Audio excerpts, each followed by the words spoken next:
नमस्कार, आप देख रहे हैं फाइनल रिपोर्ट। मैं हूं आपके साथ विवेक शांडिल्य।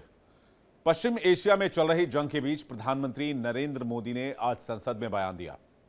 उन्होंने पश्चिम एशिया में हालात को चिंताजनक बताया और साथ ही साथ जंग को बातचीत से खत्म करने पर जोर दिया। वहीं देशवासियों को भरोसा दिलाया कि तेल गैस के संकट के बावजूद आज देश किसी भी आपात स्थिति से निपटने को तैयार है।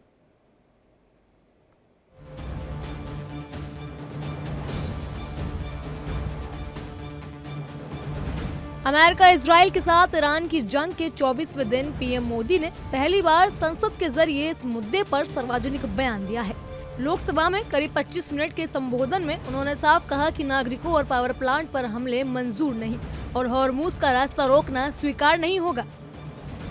एक मत और एकजुट आवाज दुनिया में जाए।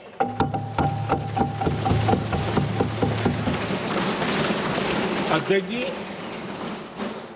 जब से ये युद्ध शुरू हुआ है तब से ही प्रभावित देशों में हर भारतीय को जरूरी मदद दी जा रही है।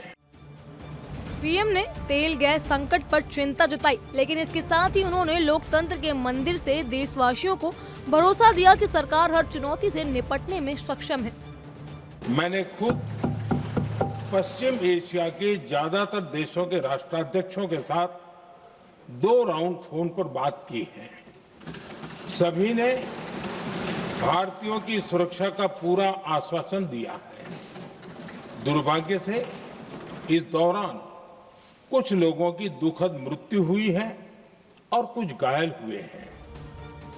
पीएम मोदी ने कहा कि संकट की घड़ी में भारतीयों की सुरक्षा हमारी बहुत बड़ी प्राथमिकता रही।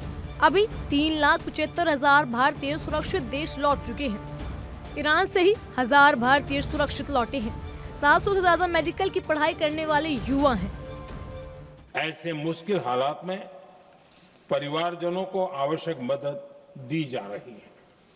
जो घायल है उनका बेहतर इलाज सुनिश्चित कराया जा रहा है। पश्चिम एशिया के हालात बेशक न सिर्फ हिंदुस्तान बल्कि पूरी दुनिया के लिए चिंता का विषय है। ऐसे में संसद से संबोधन के जरिए पीएम मोदी ने जिस तरह देशवासियों को आश्वासित किया, निश्चित तौर पर इससे लोगों को राहत मिली होगी। इंडिया डेली के लिए ब्यूरो रिपोर्ट। गेहूं के एमएसपी में 160 रुपए प्रति क्विंटल की बढ़ोतरी कर योगी सरकार ने किसानों को बड़ा तोहफा दिया है।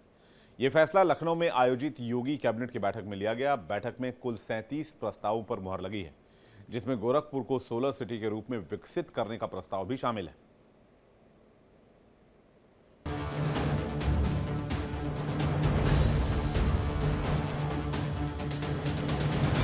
यूपी की योगी सरकार की कैबिनेट बैठक में कुल 37 प्रस्तावों को मंजूरी दी गई। कैबिनेट ने किसानों को तोहफा देते हुए गेहूं की एमएसपी पर 160 रुपए प्रति क्विंटल की बढ़ोतरी के फैसले पर भी मुहर लगाई। वहीं सीएम के गृह क्षेत्र गोरखपुर को सोलर सिटी के रूप में विकसित करने के प्रस्ताव को भी मंजूरी दी गई। कश्यप जी, सर, आज कैबिनेट की बैठक, मंत्रिपरिषद की बैठक हुई, क्या निर्णय लिया गया कैबिनेट की बैठक में?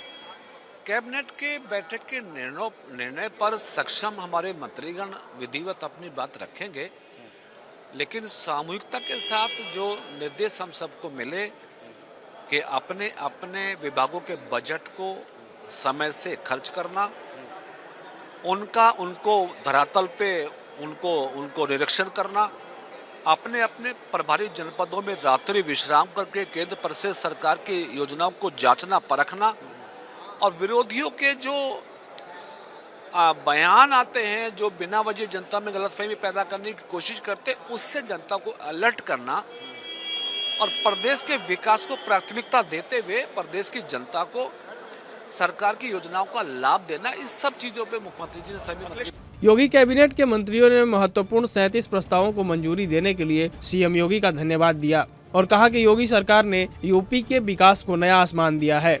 उन्होंने दावा किया कि यूपी को $1 ट्रिलियन इकोनॉमी बनाने का रोड मैप तैयार है। मंत्री धर्मपाल जी, सर, आज कैबिनेट की बैठक हुई, महत्वपूर्ण बैठक हुई या मंत्रिपरिषद की बैठक हुई, क्या क्या निर्णय लिया गया? आज उत्तर प्रदेश की कैबिनेट बैठक में अच्छे निर्णय लिए गए। उद्योगों से जुड़े निर्णय, बिजली से संबंधित, किसानों से संबंधित, और 160 रुपए प्रति कुंटल गेहूं पर रेट बढ़ाने का काम कर दिया है। किसानों को बड़ी राहत मिलेगी। किसान का दाना दाना खरीद लिया जाएगा। अभी अतिवृष्टि से जो नुकसान हुआ है उसकी भरपाई करी जाएगी। योगी के मंत्रियों ने समाजवादी पार्टी नेता अखिलेश यादव पर भी जोरदार हमला बोला। महिलाओं को 40,000 रुपए सालाना देने वाले पोस्ट पर उन्होंने कहा कि ये चुनावी स्टंट है और समाजवादी पार्टी के शासनकाल में महिलाओं की हालत कैसी थी ये किसी से छुपी नहीं है। जी सर, आज कैबिनेट की बड़ी बैठक हुई, बड़े महत्वपूर्ण फैसले लिए गए और मंत्रिपरिषद की भी बैठक हुई। क्या क्या फैसले लिए, क्या महत्वपूर्ण? देखिए, सबसे बड़ा महत्वपूर्ण माननीय मुख्यमंत्री जी किसानों के मसीहा हैं और किसानों की फसल गेहूं की खड़ी है। उन्होंने 160 रुपये गेहूं पे पर क्विंटल बढ़ाने का काम किया, एक बहुत ऐतिहासिक और बड़ा काम किया है, जो कि पिछले सरकारें 10 या 20 रुपये बढ़ाने का काम करते। मुख्यमंत्री ने लगातार 17 से 100 से बढ़ के 100-150 से बढ़कर लगातार ये आज रेट, चाहे गेहूं का है, चाहे धान का हो, चाहे मसूर का हो, चने का हो, मक्का का हो, ज्वार का, जो भी किसानों के प्रति फसलें हैं उनको हमेशा दर पर दर रेट बढ़ाते हैं। सोशल मीडिया एक्स पर अखिलेश यादव के पीडीए के एक को आधी आबादी बताने पर मंत्रियों ने कहा कि पीडीए को लेकर वो खुद कंफ्यूज्ड हैं। कभी अल्पसंख्यक कहते हैं तो कभी आधी आबादी बताते हैं। जी सर, लगातार आज बैठक हुई है और महत्वपूर्ण फैसले लिए गए। क्या क्या बैठक में क्या क्या निर्णय लिए गए?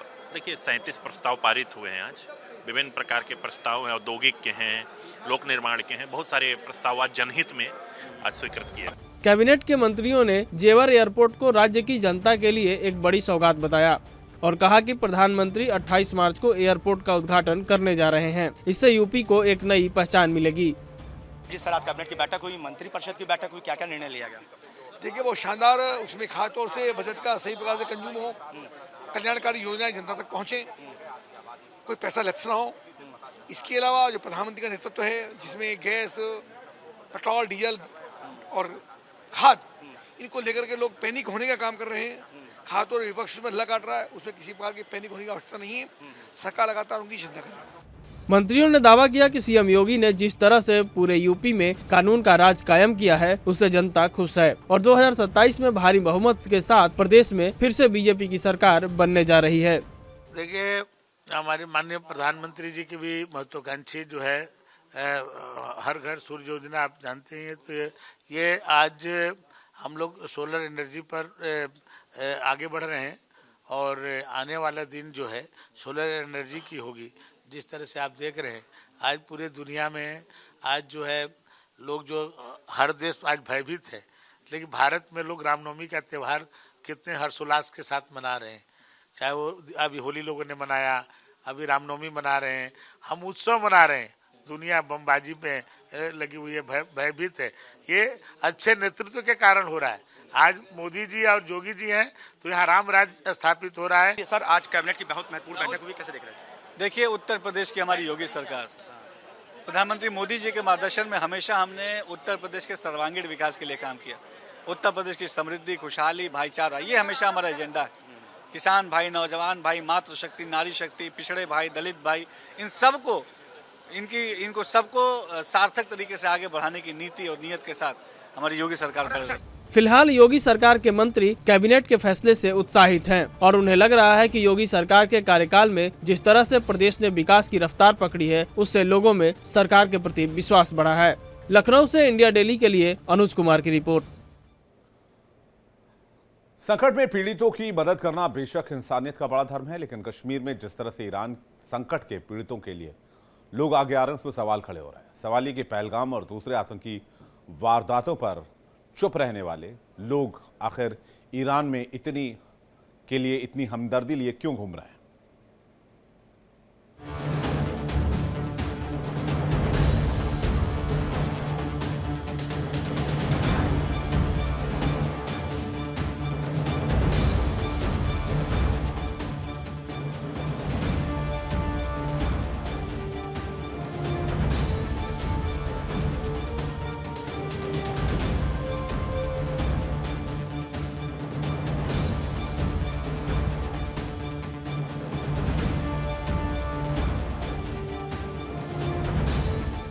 घाटी में धर्म पूछकर लोगों के सरेआम कत्लेआम की घटना पर जिनके मुंह से उफ तक नहीं निकली, आज वो इंसानियत की मिसाल दे रहे हैं।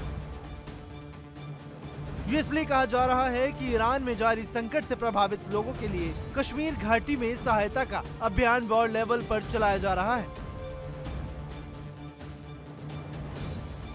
पिछले 3 दिनों से कश्मीर के शिया बहुल इलाकों में कई स्थानों पर दान शिविर लगाए गए, जहां स्थानीय लोग सक्रिय रूप से राहत प्रयासों में भाग ले रहे हैं। योगदान के रूप में नगद राशि, ऑनलाइन ट्रांसफर के अलावा सोना चांदी जैसी कीमती वस्तु भी दी जा रही है। कुछ मामलों में लोगों ने वाहन तक दान कर दिए। आमतौर पर इस अभियान को मानवीय संवेदना से जोड़कर देखा जाना चाहिए, लेकिन इस अभियान को लेकर ये सवाल उठना लाजमी है कि जो कश्मीरी समाज पहलगाम की जघन्य वारदात या कश्मीरी पंडित के नरसंहार जैसे मामलों पर खामोश रहता है, वो ईरान और फिलिस्तीन जैसे मामलों पर इतना एकजुट कैसे? इसके अलावा ईरान को इस प्रकार मिल रहा समर्थन भारत सरकार की नीतियों से भी मेल नहीं खाता, क्योंकि भारत के संबंध इजराइल के साथ बेहद ही मजबूत हैं। साथ ही भारत सरकार ईरान इजराइल संघर्ष में कूटनीतिक संतुलन बनाए रखने की कोशिश में है। वहीं दूसरी ओर कश्मीरियों का ईरान के प्रति समर्थन सरकार की नीति के विपरीत दिखाई देता है। वैसे तो ऐतिहासिक रूप से देखा जाए तो ईरान ने भारत की संवेदनशीलता को समझते हुए कश्मीर मुद्दे पर पाकिस्तान को खुलकर समर्थन नहीं किया, लेकिन 2019 के बाद ईरान के सर्वोच्च नेता ने भारत की कठोर नीति की आलोचना की थी। जाहिर है कश्मीर में ईरान के समर्थन में कश्मीर में चल रहे अभियान को लेकर सवाल कर रहे हैं कि पहलगाम पर चुप्पी और ईरान से इतनी हमदर्दी क्यों? Bureau report, India daily. क्या भारत में नापाक साजिशों को अंजाम तक पहुंचाने के लिए आतंकियों ने गैंगस्टर्स को अपना हथियार बना लिया है? गुरुग्राम क्लब बम ब्लास्ट में 9वें आरोपी के खिलाफ दाखिल एनआईए की चार्जशीट इसी तरफ इशारा कर रही है।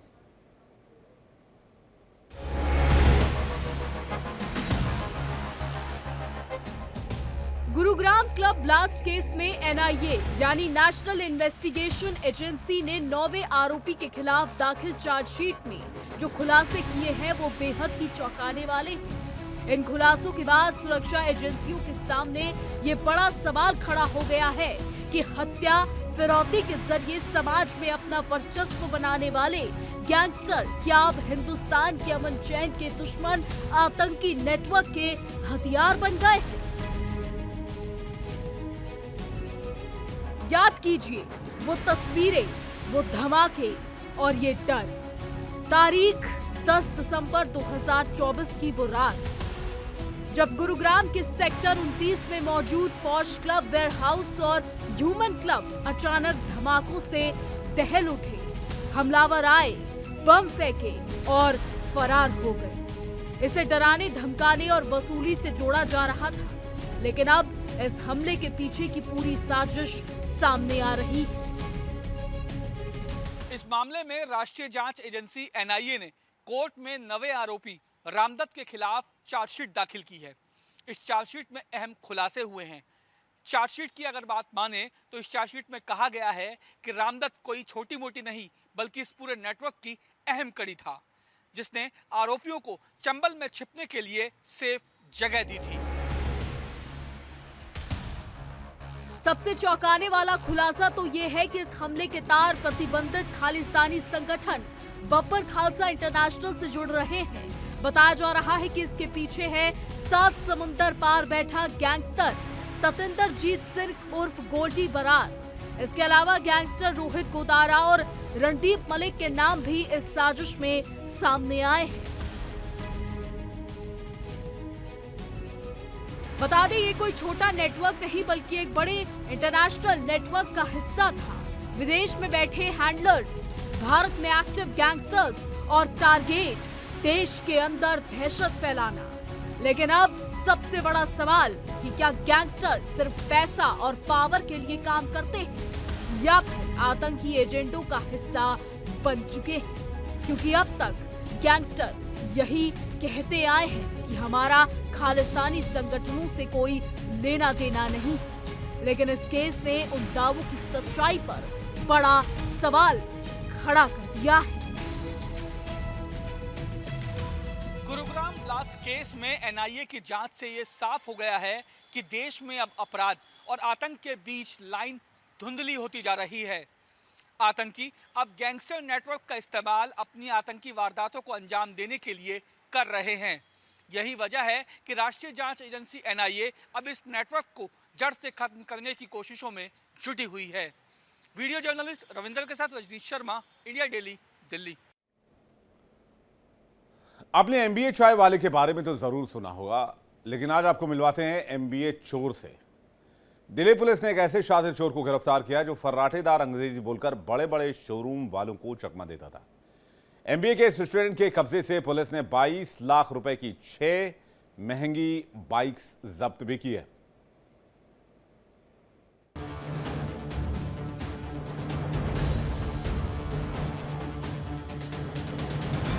दिल्ली पुलिस की गिरफ्त में दिख रहा यह शातिर चोर फर्राटेदार अंग्रेजी बोलता है। आरोपी का नाम पुनीत सतीजा है, जो अपने शौक पूरे करने के लिए हाई प्रोफाइल बाइक शोरूम्स को निशाना बनाता था। पुलिस के मुताबिक पुनीत पहले बड़ी कंपनी के बाइक शोरूम में इंटर्नशिप कर चुका है और यहीं से उसे बाइक चुराने की ट्रिक नजर आई। पुलिस के मुताबिक पुनीत सतीजा पहले शोरूम में जाता, अपनी पर्सनालिटी और अंग्रेजी से स्टाफ को इम्प्रेस करता और फिर टेस्ट ड्राइव के बहाने महंगी बाइक लेकर फरार हो जाता था। हमारे साथ डीसीपी रोहिणी शशांक जायसवाल है, उनसे बात करते हैं। सर, कौन था ये शख्स, एमबीए कर रहा था, कैसे वो चोरी की वारदातों में उतर गया? सतीजा करके लड़का है, पुनीत सतीजा 26 इयर्स का है। इसने बीबीए कर रखा है और एमबीए फर्स्ट ईयर परस्यू कर रहा है। सो इसने एक बड़ी बाइक कंपनी में 6 महीने इंटर्नशिप भी करी है और इसके फादर का एक स्पेयर पार्ट्स का शोरूम भी था। और तो इसको प्रॉपर आइडिया है किस तरीके से चीज़ें वो काम करती हैं, किस तरीके से आप बाइक का ट्रायल लेते हैं और क्या क्या सिस्टम में लूप होल है, किस तरीके से केवल एक व्यक्ति वो भेजते हैं गुड फेथ में। क्योंकि आप जब पढ़े लिखे इतने समझदार होकर जाके बाइक खरीदने की बात करते हैं तो वो अपने कस्टमर पे शक नहीं करते हैं, तो आराम से एक व्यक्ति साथ में भेज देते हैं। तो वो लेता था, अपने आईडी अपने फ़ोन में दिखाता था और बाइक लेके अपने हाईवे का रूट कोशिश करता था कि ऐसे शोरूम हो जहाँ से वो हाईवे या फिर बड़ी चौड़ी सड़कें पकड़ सके, तेज़ भगा सके, क्योंकि बाइक बहुत तेज़ चलती हैं। सो वो लेता था और बाइक लेके फुर हो जाता था उसको धक्का देके।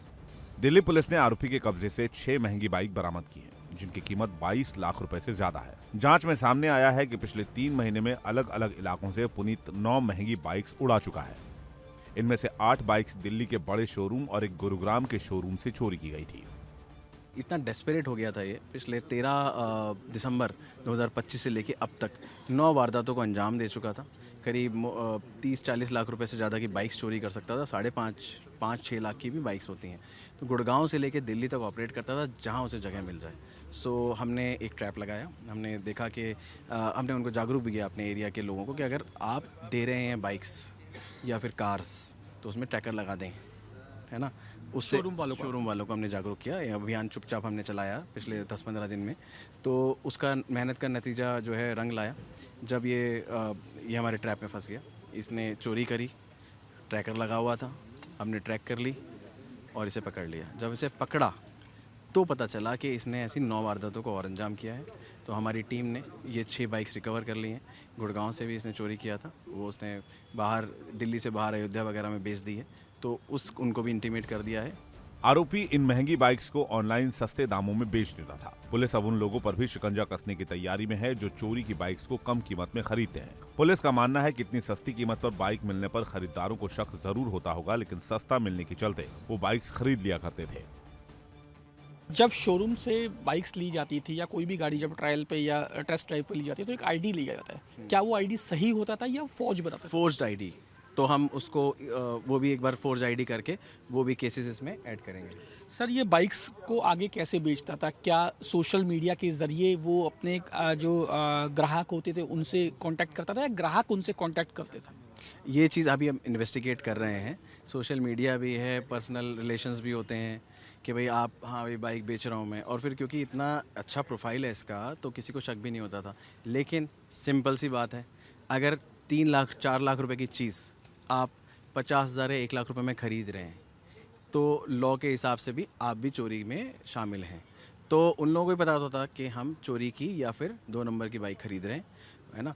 तो इसको हम और इन्वेस्टिगेट कर रहे हैं कि और क्या मोडस ऑपरेंडी यूज़ करता था, कौन कौन लोग इसमें इसकी मदद करते थे इसको बेचने में, ताकि हम उन लोगों को भी पर्दाफाश कर पाएँ और कानून के दायरे के अंदर ला। फिलहाल पुलिस ये जानने की कोशिश कर रही है कि बाइक चोरी के बाद पुनीत किन लोगों की मदद से बाइक्स बेचा करता था।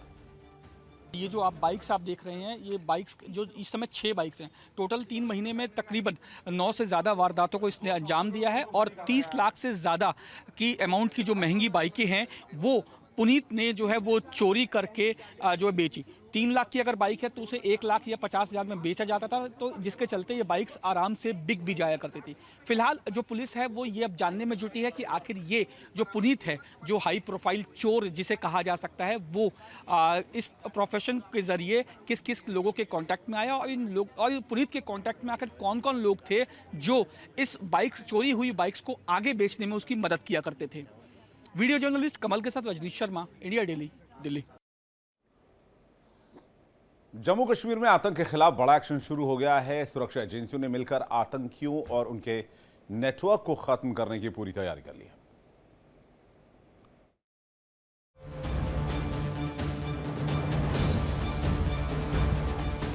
आंध्र प्रदेश के घने जंगलों में विशेष ट्रेनिंग लेने वाले स्पेशल ऑपरेशंस ग्रुप यानी कि एसओजी के करीब 350 कमांडोज को अब कश्मीर में आतंकी नेटवर्क को ध्वस्त करने का टारगेट दिया गया है। इन कमांडोज को अब जम्मू कश्मीर के बर्फीले इलाकों, दुर्गम पहाड़ियों और घने जंगलों में तैनात किया गया है। इनका मकसद आतंकियों और उनके सपोर्ट सिस्टम को पूरी तरीके से खत्म करना है। पहलगाम आतंकी हमले के बाद एसओजी जवानों की विशेष ट्रेनिंग शुरू की गई थी, जिसे अब लगातार प्रक्रिया बना दिया गया है। नई रणनीति के तहत एसओजी को 2 यूनिट में बांटा गया है, एक बर्फीले ऊंचाई वाले इलाकों के लिए और दूसरी जंगल व पहाड़ी ऑपरेशन के लिए। इसके साथ ही सरहद पार से घुसपैठ रोकने के लिए बीएसएफ की 7 अतिरिक्त बटालियन भी जम्मू कश्मीर में भेजी गई है। दरअसल गर्मियों की शुरुआत के साथ ही पाकिस्तान की ओर से घुसपैठ की कोशिशों का खतरा बढ़ जाता है। खुफिया इनपुट्स बताते हैं कि प्रशिक्षित आतंकी लॉन्च पैड्स पर मौजूद हैं और मौके की तलाश में। सूत्रों के मुताबिक डोडा, किश्तवाड़, उधमपुर, कठुआ, राजौरी और पुंछ के ऊपरी इलाकों में अब भी कुछ विदेशी आतंकियों के छिपे होने की आशंका है। इन आतंकियों की धरपकड़ के लिए सेना, अर्धसैनिक बल और जम्मू कश्मीर पुलिस मिलकर संयुक्त ऑपरेशन चला रहे हैं। हाल ही में किश्तवाड़ के छतरू इलाके में जैश के 4 आतंकियों को मार गिराया गया, जिनमें कमांडर सैफुल्ला भी शामिल था। गृहमंत्री अमित शाह के जम्मू दौरे के दौरान हुई हाई लेवल मीटिंग के बाद सुरक्षा व्यवस्था को और मजबूत करने का फैसला लिया गया था। उसी के तहत बीएसएफ की अतिरिक्त तैनाती की जा रही है। सुरक्षा एजेंसियों का दावा है कि बीएसएफ, पुलिस और विलेज डिफेंस गार्ड्स के बेहतर तालमेल से एक मजबूत सुरक्षा ग्रिड तैयार किया जा रहा है, ताकि हर कीमत पर घुसपैठ को नाकाम किया जा सके।